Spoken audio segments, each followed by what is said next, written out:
Hey, positive people. Welcome back to Positive Health, the podcast. I am so excited to have you guys back. It has been a long, unattended break, right? Right. This is season 2, episode 2. In between an extended break that I didn't plan on having, I am excited and very, very elated to have you guys back. This time with a little bit of difference, Avi, the visual. I'm also going to post this on our YouTube channel, so I'm super, super excited not only to have the audio version of our podcast, which we have full season 1 on all platforms now, but now to be able to add a YouTube channel and visual podcast for everyone. I'm super, super excited. So make sure that you subscribe, hit the subscribe button, the notification button, like us on all social platforms. Check out our website, www.positivehealththepodcast.com. Purchase some merch and listen to the most current episode of the podcast on there as well. So let's get into it, you guys. This episode title is Your Team the Team? And I had to get a little comfortable. I had a little note, so I want to make sure that I don't forget anything and that I touch base on all of the topics that I want to speak on today about this particular topic in this episode, right? So, is your team the team? I'm going to dive a little bit into my personal experience of what I've just recently experienced with this issue of having a team and making sure that the team is solid, that you need a team, all those good things, right? So for myself personally, I own a home care, Patient Hands Home Care. I own a few other businesses. Patient Hands is my foundation, my baby, what I started. And so in doing that, I've been in business for 6 years, and I have had some ups and downs with teams, right? I've started grassroots with myself, worked out of my home, had my own office out of there, really just the basic grassroots of building the home care up from the ground up, literally. And along the way, in these 6 years, I've had teammates come and go. I've had one additional person on the team up to here, I want to say, was it 4? And so in that time, I learned a lot of valuable lessons and a lot of crucial things. So I'm going to share those with you today in this episode. So I'm going to get started with my story of me hiring and the different changes that I faced, and why it's important for you guys to really pay attention. So for me, when I first started, it was me.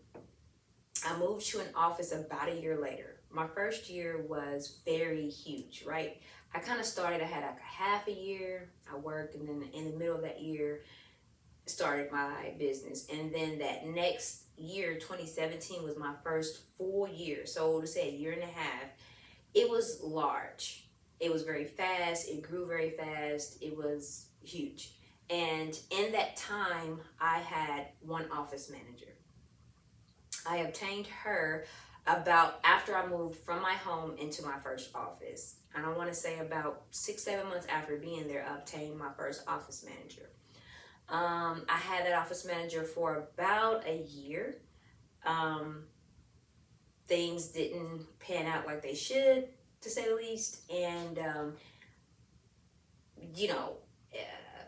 people go their separate ways. So, and prior to her leaving, I want to say that I end up obtaining an actual part-time scheduler. This person originally started out as a caregiver for us, and then became upgraded up into a scheduler, because like I said, that first year and a half, really like 2 years, it was just huge. It was a lot, it was fast, it was huge. So towards the end of that 2 years, I think I had that scheduler for about 6 months. So I had a total of an office manager and a scheduler, just based off the growth, me needing the help, me needing to really make sure that I was touching everything that I could and doing all the things that I should be doing. So that's kind of where that was. That ended up dismantling back to me. One just moved on for another position. The other one was let go. Unethical things, right? And then there was back to me for about 4 or 5 months. And I went and obtained another office manager that I had for about a year or so. And this had personal reasons why they had to go. She was very nice, very, very sweet. So, you know, and like I said, along this journey, you'll meet people and different things will take place. And like I said, there's going to be times where you have to rehire. It's just a part of business. It's a part of business. People come and go. It is what it is, right? And so at that time, I think I obtained another office manager who later down the line became an operations manager. And I had her for a year and a half, about a year and 3 months. And then in that time of that year and 3 months, at this point, we're probably like, this is my 6th year, so it's like 5 years in. And I had obtained a total of 3 additional people. In this time, my accountant had made me aware of, hey, you know, it's great you're growing the team, but do you really need this team? And during that time, before her informing me of this, you know, I was looking to be able to add these team members. My thinking here was to add these team members, and I can expand out for myself to do other things that I want to do, other business ventures and things like that. One being this podcast, right?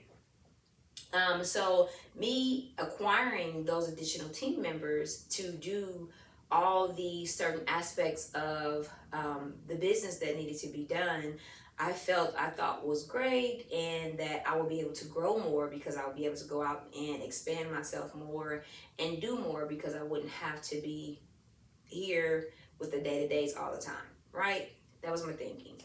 And me moving too fast, really not paying attention to my day-to-days, kind of coming out of the habit of the grassroots that I started of, which is knowing and being in all aspects of my business, which if you guys are listening and paying attention, if you want to know about home care or business 101, knowing every aspect of your business is key, period, whenever you get through with it. Knowing every aspect of your business is key.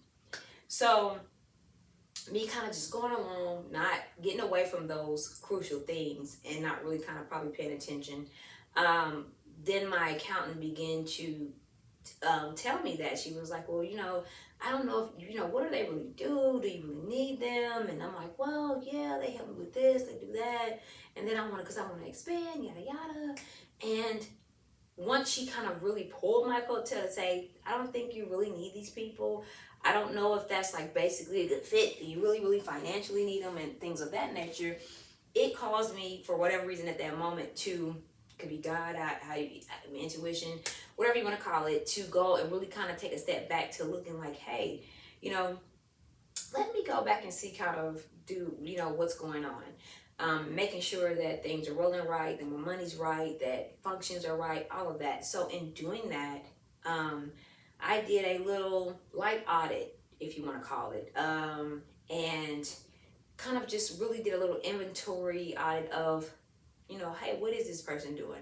Are they truly bringing the value that I want them to bring? Or what I'm paying for what I'm really getting? Are they actually qualified for the position that they're in? So those are things that obviously should have been more vetted from the beginning. That wasn't, and a particular team member that was put in place to kind of make sure the other team members that was added on after her should have looked for it but didn't. But I'm a person that takes full accountability because at the end of the day, this is what? My business, right?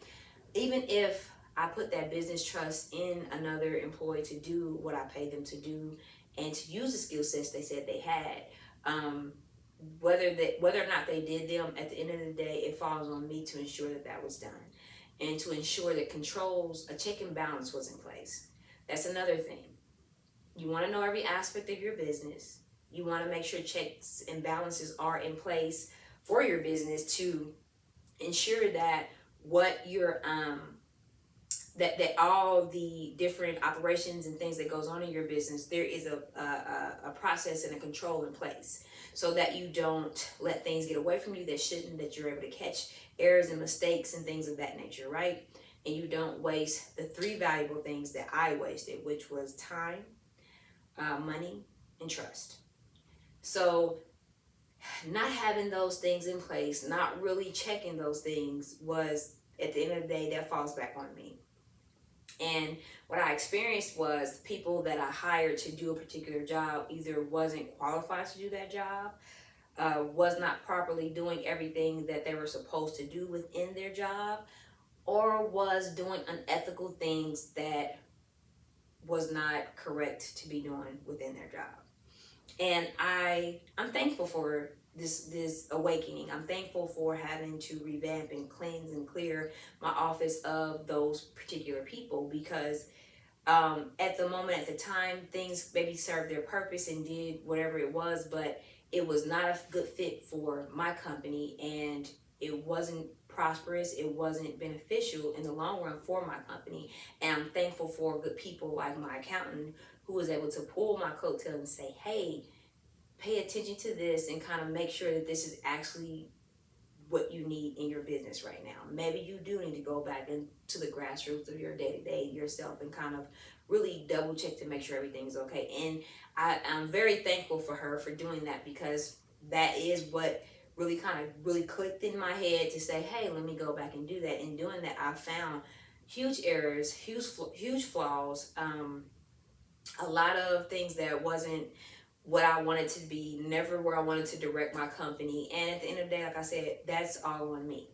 That's all on me, because this is my baby. This is what I built. This is my passion, and I could never expect no one else to have the same passion and drive for this business as I would. So that's a valuable lesson to learn. So if you're a person that is sitting back debating or wondering or wanting to start a home care business or a home health care business, these are the crucial foundational pieces that you want to ensure that are in place when you're building your home care, your home health care, right?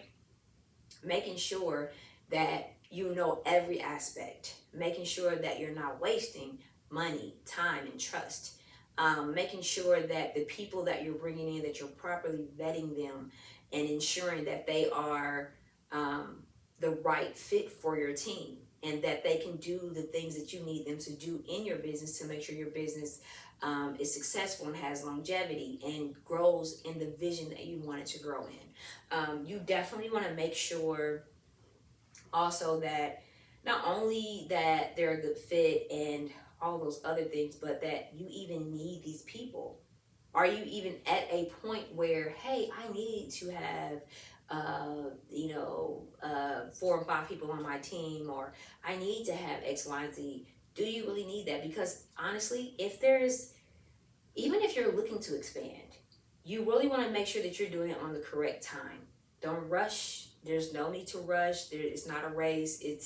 Rushing will cause a million errors. Trust me, I've learned them, and I'm here to tell you, and that's why I'm doing this particular episode, to help people not fall into the things that I fell into and not experience the things that I experienced. So don't rush, take your time, build your business, build it properly, just like you would build a house and how you would take care of a child. You want to build that house solid. If the house is built on water or breaky ground, the foundation is going to do what? It's going to crumble every freaking time, right? So you want to not only make sure your foundation is super solid and strong, so as you build, the things that you build up on it can't be broken. They can't just be easily, one good wind comes and down it goes. And then you want to take care of it like you would take care of your child, right? You want to love it, nurture it, feed it, grow it. You want to put all of the care and love in that business, so that way when you come to a point of growing your team and expanding it out, however it is that you see to do that, that you're doing it in such a way that is solid. You know that the person that you hire for this particular job, you know exactly what they're supposed to do. You know that it can be done. And if they say that they can't do it, you know that it's full of crap, right? Because you know that part. You know every aspect of your business.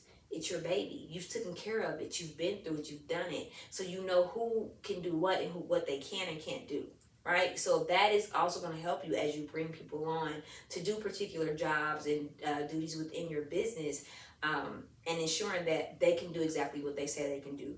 That you're not wasting your money by paying a person to do something and they're not fully even qualified to do it. You're not wasting your time training these people on things that you want them to do and they're not fully grasping, or they don't even have the first part of the understanding of the business or the position that they're in to even, when you're doing your training, even make sense of anything or get anything done right. You don't want to have trust broken because you put the trust in a person to do the job that they were paid to do and do it accurately and ethically, and they didn't do that, right? You don't want to waste your time on those things. So by you knowing your business, taking care of it, nurturing it, ensuring your foundation is solid, those things can be completely you just out of the way. You just wouldn't even have to worry about those happening. But also just being realistic with yourself too, to know like you're gonna have, employees are gonna come and go, whether it's the caregivers in your business, which right now we're at a very huge shortage for 1,000 reasons why, but or just like I said, different office team members within your office, they're gonna come and go. It could be for expansion, for growth, or their own personal growth. It could be for 1,000 things. So just it's not that I'm saying that you're not going to go through those changes with your staff, because you will. Like I said, it's business. It's just making sure that that's limited, right? That it's not a consistent high turnover. And in some aspects, when it comes to caregivers, to a certain extent, that's just kind of a high turnover type of a job for the most part. From what I've experienced, that's kind of a high turnover. Just no matter kind of what you do, hopefully it changes, and hopefully that's not so much the case in a lot of home cares or home health cares. Hopefully that is just something that we can get to a point where it's not just considered a high turnover position. But don't be too down on yourself if you notice that, if you experience that. Don't be too down on yourself if you've been through what I've been through and you're like, gosh, I brought a person in and they like took over, this happened, that happened. I can tell you right now, I've experienced just about freaking everything when it comes to caregivers or office members. So don't be too down on yourself when you experience the negative side of some things. What you should do though is learn from it and then look at the positive in it and grow from there. I'm a big firm believer in positivity, and I look at things on a positive aspect, even if they're bad things that suck and like it's like, oh my god, this is crazy, right? Even if they're like that, you want to always find the positive in it. That's me. I'm just like a super firm believer in just positivity, positive energy, and things like that. I just feel like I function better in all aspects of my life, keeping a positive mindset and positive energy in every aspect of my life and as I go forward. So don't beat yourself up if you've experienced stuff like that. Like, hey, I've went through a lot of staff and it's always this, it's always that. It's gonna be something like that. And you want to, just like I said, take those lessons that I've just shared with you and just really use them. And the more you use them, the less you will experience that.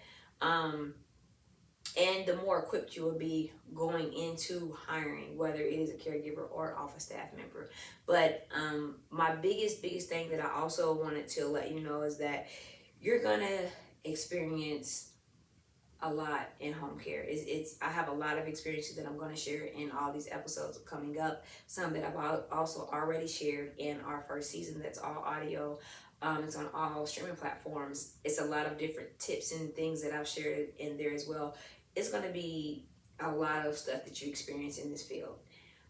This industry is a lot of stuff, especially if you're a Black woman or a Black man or minority, period. There's things that you're going to experience that you wouldn't experience if you wasn't. So I'm going to touch base on all of those things like that. So my biggest thing is I wanted to tell you, and I wanted to put this episode is about making sure that when you start, if you're in a process of starting your home care, or you already are in it just like me or whatever, if you are experiencing like issues with your staff like that, make sure you check out and really kind of go through the things that I've read over, making sure that the person that you have in your office are, that they are doing what they're supposed to do, that they are qualified for that position, that you have your checks and balances in place, that you know every aspect of your business, that your foundation is as solid as it possibly can get, right? So that you don't have those cracks in your foundation, and that you don't experience unnecessary things when you don't have to. Really, really take the time to go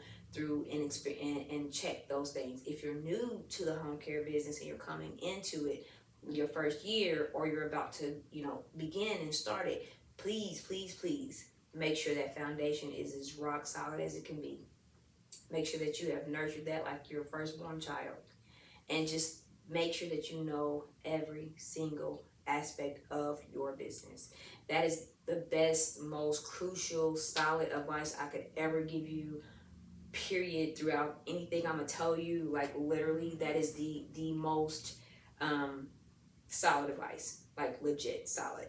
So I just really, really wanted to share that with you guys, and really wanted to tell you guys that if you are in this industry and you got that time where you're like down on yourself, don't give up. Pick yourself back up. It's gonna be so many, like, I feel like highs and lows. I've had so many highs and lows in my journey of owning the home care business and the other businesses that I do that all evolve around healthcare.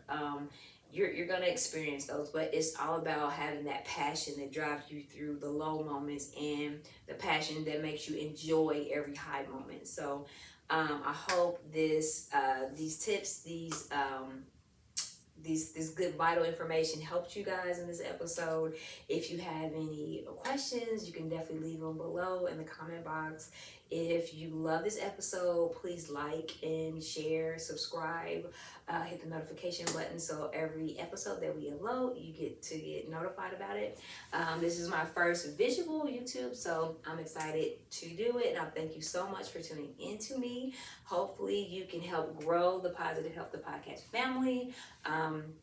Like I said, make sure that you check us out on all social platforms, or also check out our website, www.positivehealththepodcast. Purchase some merch today. I will be uploading some new merch on there too as well, and listen to the latest episode that we have. So I thank you very much for tuning in to us, and I hope to see you soon. In the meantime, stay positive, stay healthy, keep a positive mindset, and make sure that you're doing all that you can do in the healthcare industry to make it better for all of us. So thank you. Peace and love.